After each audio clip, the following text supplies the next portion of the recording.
And Congressman Adam Schiff, who, after all, was ranking member, House Intelligence and Select Committee on Benghazi, eight-termer Democrat from California. Congressman, what do you make of the appearance, what she just said to this gathering, and the conversation you've been listening to? Well, I agree with the comments about the lone survivor. I thought he gave a very powerful speech. Interestingly, he said nothing about Donald Trump really to speak of.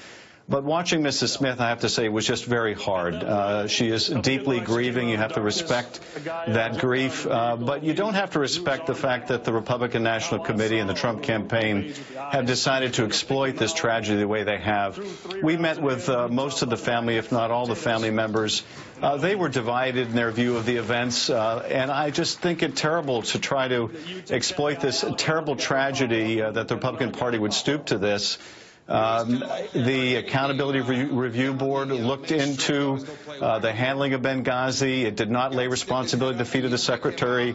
The Benghazi Committee, on which I served for more than 2 years, invested $7 million to investigate again the events and buried its report, literally buried it in a final meeting 2 weeks ago in the basement of the Capitol in a closed session because there was really nothing to report. You know, I think that this has been consummately politicized in the most blatant way.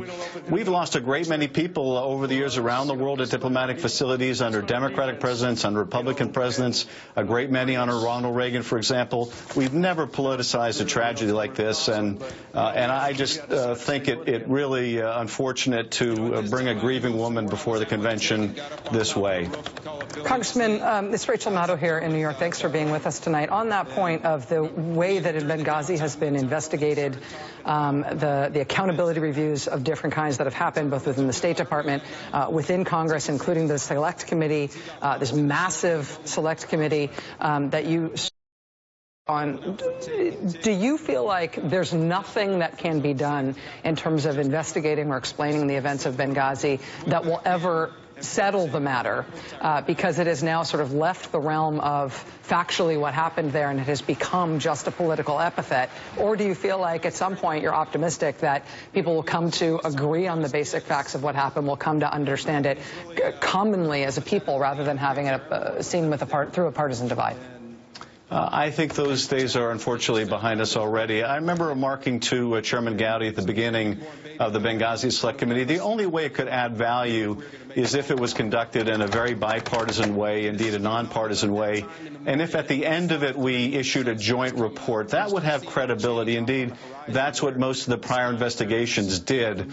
But if we were going to simply put forward two competing reports, those that had a preset view of Benghazi one way or the other would look to that particular report as justification.